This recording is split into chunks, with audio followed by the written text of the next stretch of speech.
Must be thrilled. Yeah, let me just start by saying, I don't know, this is probably not going to be overly popular what I'm going to say, but I'm old, and I've been around quite a bit, and I think that, John really is a hell of a coach. And there's a lot of really, really good young coaches in this league that are getting the crap beat out of them. I'm not talking on the floor, but I'm talking through all the media and stuff that happens to these guys. And this guy's got a tremendous amount to offer to this franchise and these other coaches that are around the league. You're quite vulnerable sitting out there as a coach, and as a young coach, what I've been there, of family being attacked in social media, people telling you you're the greatest, the stupidest, the smartest, whatever it may be. This guy over here is high quality, and there's a lot of really good young coaches in here, and I just wish people would take a little bit off the gas on some of these guys. I know it's a business, and I know it's entertainment, but let these guys be who they are, and let them coach and live with what some of the things are going to happen. And I just really am quite respectful of coaching, but the younger coaches in particular, because I know how difficult a job like this is. And old, you can throw darts and everything at me. I don't really care. But please be mindful. These people got families, kids, and it irks me quite a bit when I see a guy that's working his butt off like this guy is over here, and people are just pouncing on him. So you had the challenges that you talked about life-wise with the pandemic. Yep. Do you worry about the mental health of the young coaches in this league? I'm just talking over the course of my career. It's just been, it's a brutal league, and professional sports is one of those unique things in the world, and you're vulnerable. You sit up there as the head coach, and everyone's got something to tell you, and rightfully so at some level. But one of the things that I love about Australia, and one of the reasons why I came here, is the tolerance of how people handle coaches over here and the respectfulness that people have. And like I said, I love this guy to death over here, and there's a lot of young coaches that I love watching coach and do their thing, and just be a little bit more respectful to the fact that they're working hard, and this guy's working his butt off for this franchise and has a lot to offer.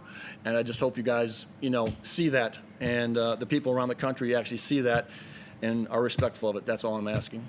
Well, we've had, we'll get onto the game in a second, but just on that, do you think the Perth fans have just been spoiled with 35 years of finals, that's where that's coming from? No, I've been watching the league obviously for X amount of years, and I see a lot of coaches coming and going through here, and it's not just in Perth.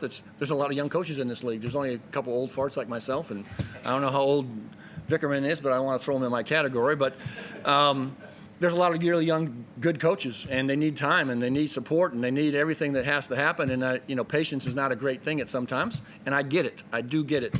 I just want to make sure that everyone is just respectful of. These guys are working, and they're working hard for this franchise or any other franchise that's in the league. And it's kind of a generic statement, but I see the emotion that goes on, and it goes back to your point. I've been in this building, and the fans are passionate over here, and it's just one of those things. That's just my 2 cents for today, I guess. I usually don't start off like that. But anyways, I loved our grit and energy and passion to play. And when we're consistent defensively and the ball moves offensively for us, we're quite a handful at times. And I just love our guys. They're just a pack of guys that just grind and grit, and we defend the island the best we can and try to make Tasmanians proud. And this is quite a long road trip for us. And this is the finish of, I think, our really, really difficult travel for the last 5 weeks for us. And we're thankful to move on from here. Happy with the bounce back to New Zealand? Yeah, we were right in that New Zealand game. It was 43-46 with about 3 minutes to go, and the bottom fell out for us, and we broke some of our rules and got away from who we were. And this league will hand you some humble pie very quickly, and I think it's good for you, and it's good for us. And we have a long journey to go. We're just in 45 or 6 games in the history of our franchise, and so all this growth is ahead of us, and this is just a good bounce-back game. Helps when you can shoot at 42%. Yeah, the ball got into the paint, which was one of the things that we pride ourselves on, and then the ball got moved out of the paint, and some nights you make some shots, and some nights they don't go in, but the intent of what we were trying to do offensively was quite good, and then our defense remained pretty steady. Obviously, they shot a few from the foul line, but in general, I thought our defense remained pretty steady. What was the difference after half-time? You got a lot more looks outside of 3, which you took, and rebounds as well, really got on. Yeah, I think it's just us being patient and filling our spots and doing the things that we talk about in practice and the daily work that we put in, and getting off the ball when they're double teaming and moving it, and trusting that it'll come back to you. And if it doesn't, you just go on to the next job, the next play, and that's kind of been the mentality of our group. And you don't need to have hero basketball when you wear a JackJumpers jersey. It's just about the team and moving it and trying to do the best you can. And some nights it's yours, and some nights it's not. But I thought the ball movement was fantastic for us just in general. Just about the offensive patience that your team's showing. It seems like you have a really good shot and you'll still make the one extra pass if it's a great shot. How do you instill that in your team? We talk about good to great all the time, and we talk about getting to the second side of our offense all the time. We do quite a bit of drill work. My assistant coaches are incredible, Jacob Chance and Radford and Jack Fleming, of breaking down our offense and getting us to the second side and trusting that the ball will come back to you. And we do a lot of drill work, especially end-of-game drill work of this kind of stuff with the ball movement, and it pays off in the long run, and our guys trust it. And, sorry, there you go. And Jack, can you just speak to the selflessness of this group? Because it seems like it almost exudes off the court. You guys are really good for each other. Yeah, it's just a fun group of men to play with, and we play together, and that starts off the court.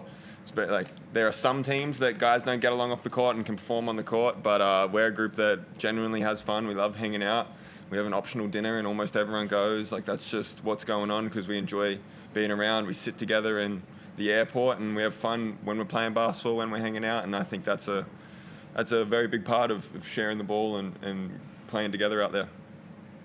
You were 8 points down during the third, and talk about travel and all the stuff you've had, and smashed the last one.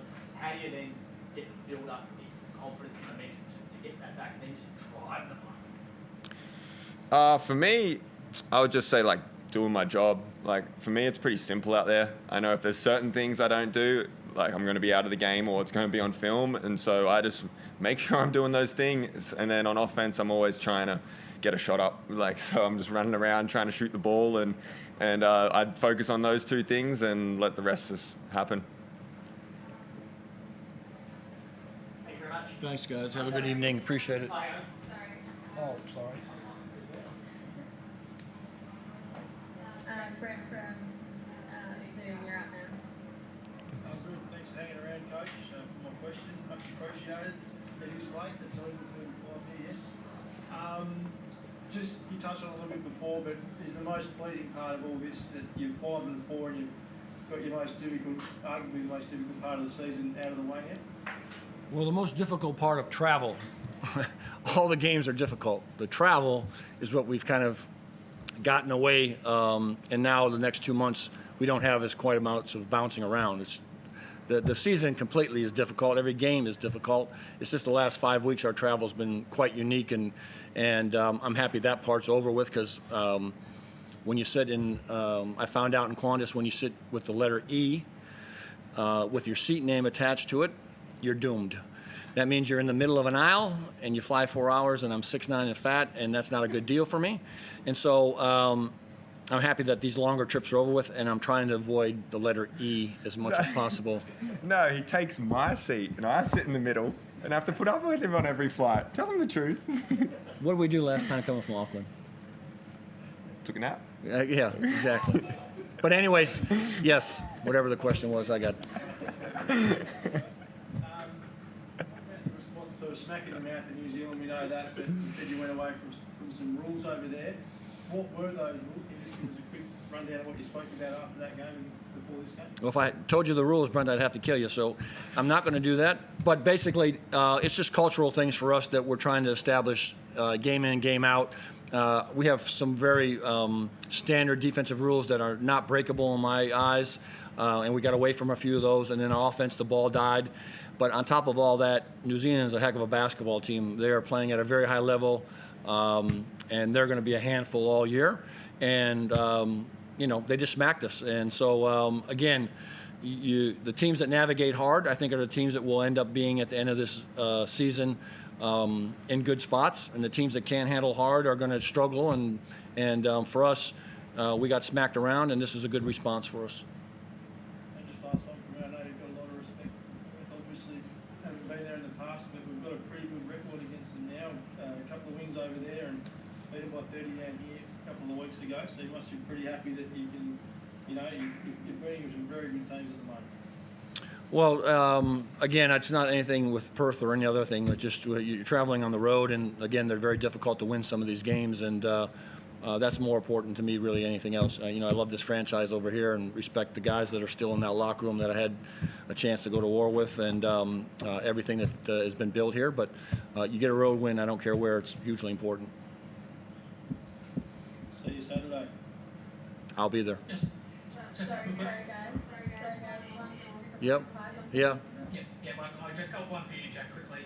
Can you talk about the challenge now to have a short turnaround to play on Saturday, less than 48 hours, fly back home, and play against a Brisbane team that hasn't played in 9 days, so that'll be pretty fresh. Yeah, we just don't really talk about it much, to be honest. Like we'll get to the lounge, we'll play some dominoes. Jet will probably win, and then we'll show up and play hard. That's what we do, and there won't be much of a conversation about it. We'll be ready to go and ready to play physical and have some fun. Thanks, guys. Appreciate you. Can I take this with me, by the way?